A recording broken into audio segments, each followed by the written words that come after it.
My shift and stays are done, so that means the next step is the petticoat. I have made a couple petticoats before, but I'm doing, of course, a black one for this outfit. So first step here is to go ahead and get my waist measurement. And that, of course, is just around the smallest part of the body.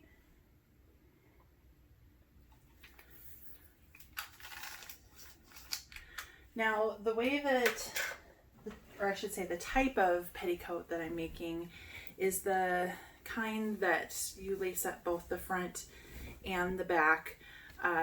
This is one that I have made for a different outfit that I made about 3 or 4 years ago. And the way that these work is you just lace up the back portion first, and then you lace up the front portion.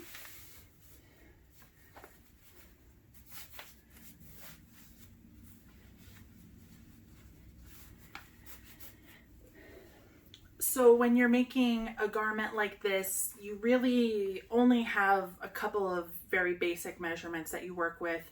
You want to know how big the waist needs to be, and I plan on making it just a little bit bigger than my waist measurement so it can overlap like this.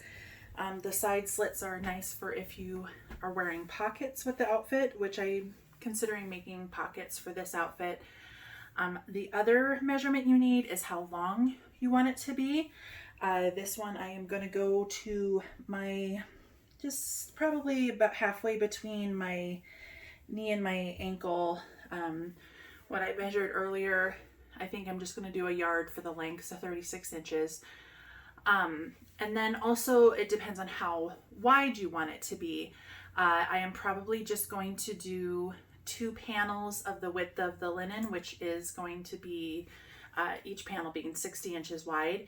So I pretty much just need to sew the 2 panels together on the sides. You leave the gap so that you can make the pockets. Then you hem the bottom, and you just do, oh, looks like I put this on inside out, but it doesn't really matter. You do a nice narrow hem, and then you just pleat the top, and then you're pretty much done with it. I think for this garment, even though it is black, which is probably wouldn't be my first choice for a regular outfit from this time period, I am still going to sew it by hand, just because it's probably going to get used more down the road than these other garments are. So that is going to be the petticoat.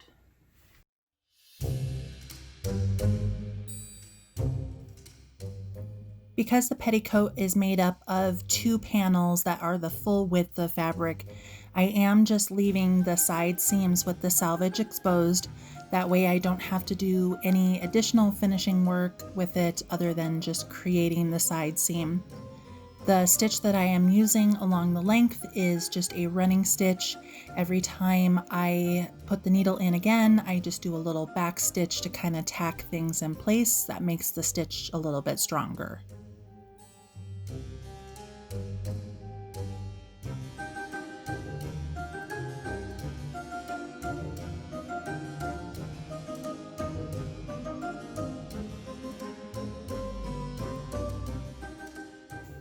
Here's another view of the running stitch that I'm using on the side seam.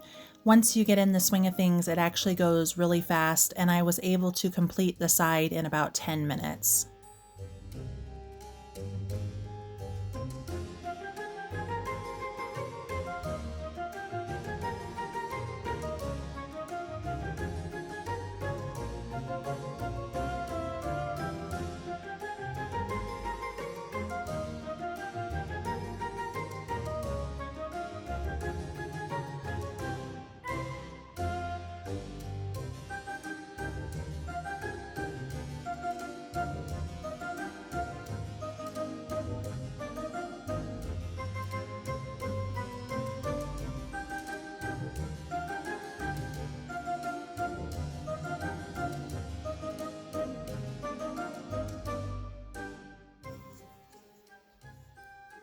Even though the selvage gives a nice edge for the side seam, I did go ahead and create a hem at the top portions of the panels.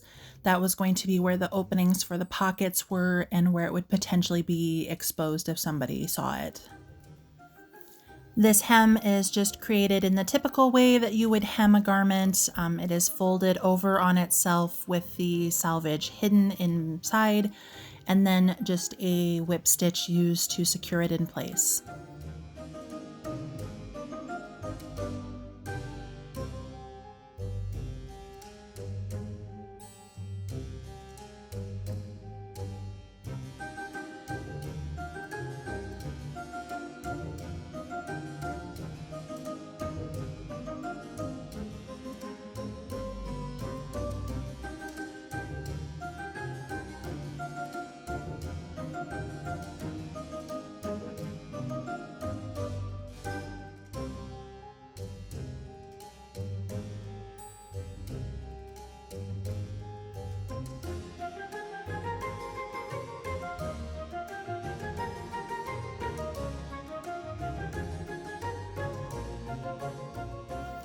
I also use the same method to finish up the hem of the petticoat. It is folded up and then on itself again, creating a 1/4 inch seam, and it is whip stitched in place around the length of the entire seam.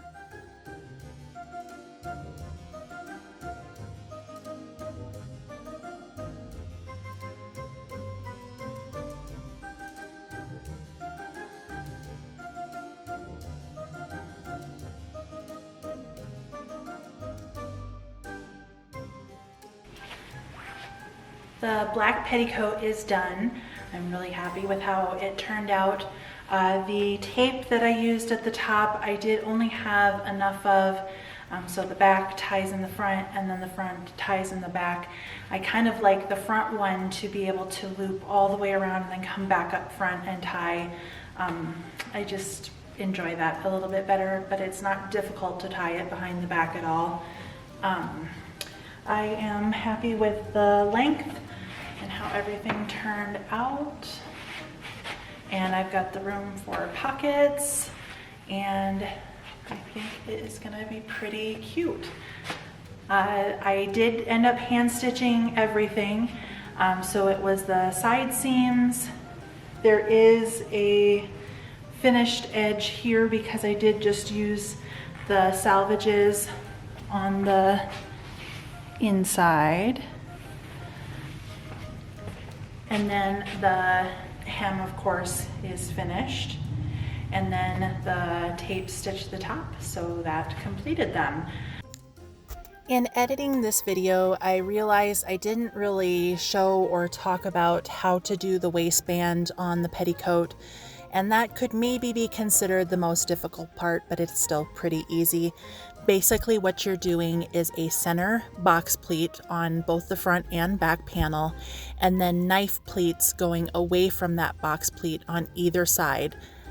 The way that you measure this out is pretty easy. You basically just put down a ruler that has half your waist measurement. You could use a piece of string as well. And then I just created the center box pleat first and then just pleated the other sides until I reached the width of the ruler. That's pretty much the easiest way to do it. You don't have to be super specific or precise with this, especially since it's an undergarment. Once I had that in place, then I just stitched on the waistband. I actually really enjoy making these. I kind of want to make more, even though I've already got like 4 or 5 petticoats of this style. But they're a lot of fun. I would like to try a silk pair too. I think that would be a lot of fun, not for this project, but for a different time. But anyway, that is complete. And so we are on to finishing the dress, the hat, and the accessories.